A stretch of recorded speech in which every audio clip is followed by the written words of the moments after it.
A few years ago, I was on retreat at Baltimore Carmel, and I would join the sisters for morning prayer, evening prayer, and they gave me one of their breviaries. And one day, I accidentally dropped the breviary, and a card came out. One card came out of the breviary, and I was looking at the card, and it had a great quotation from Elizabeth of the Trinity.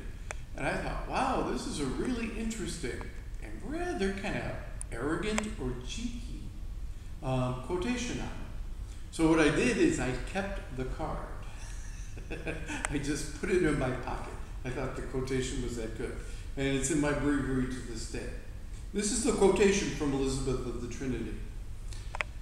Consuming fire, spirit of love, descend within me and reproduce in me, as it were, an incarnation of the Word, that I may be to him another humanity, wherein he may renew his mystery. I thought, wow, she wants to be another incarnation of the Word, and Jesus wasn't enough. You know, that is quite the arrogant little prayer, quite the little cheeky prayer. But the more I thought about it, the more I thought, oh, maybe not. Because isn't this like the same sentiment Teresa of Avila has in her famous prayer? Christ has no body now but yours, no hands, no feet but yours.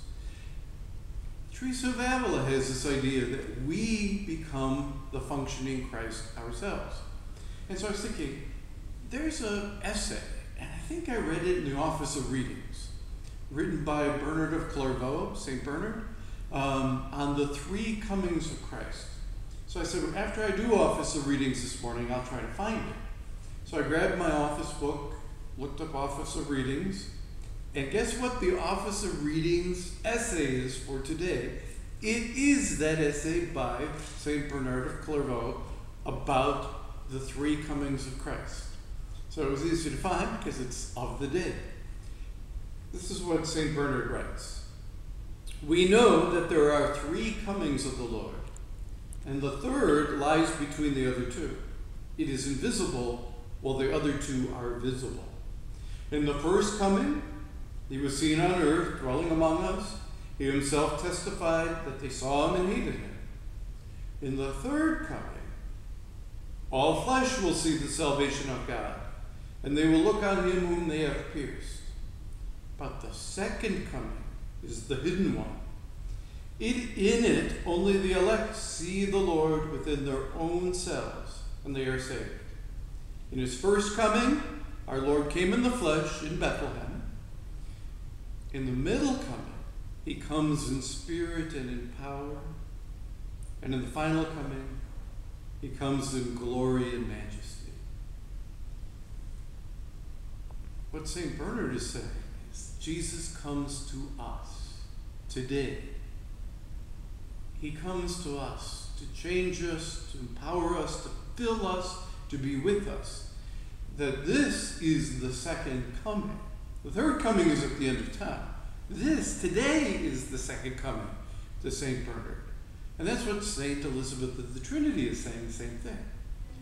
Consuming fire, spirit of love, descend upon me and create in me, as it were, an incarnation of the Word. How does this happen? I think the gospel gives us insights today. In today's gospel, it's from Matthew's gospel, Jesus needs to feed the multitudes.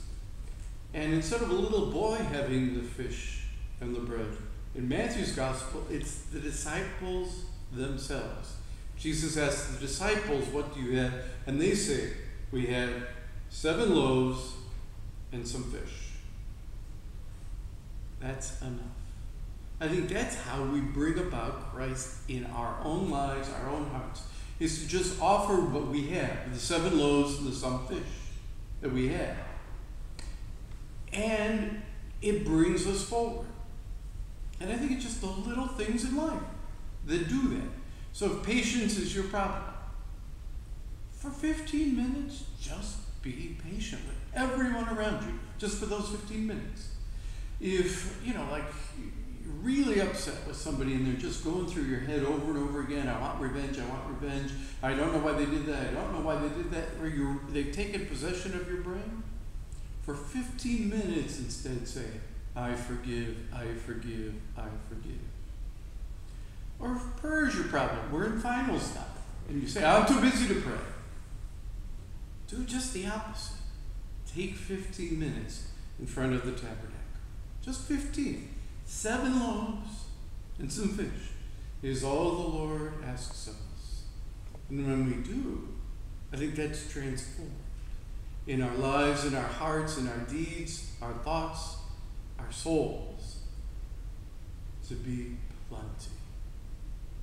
But what if we hold back? What if we say, I don't have any 7 loaves, I don't have any fish? What then can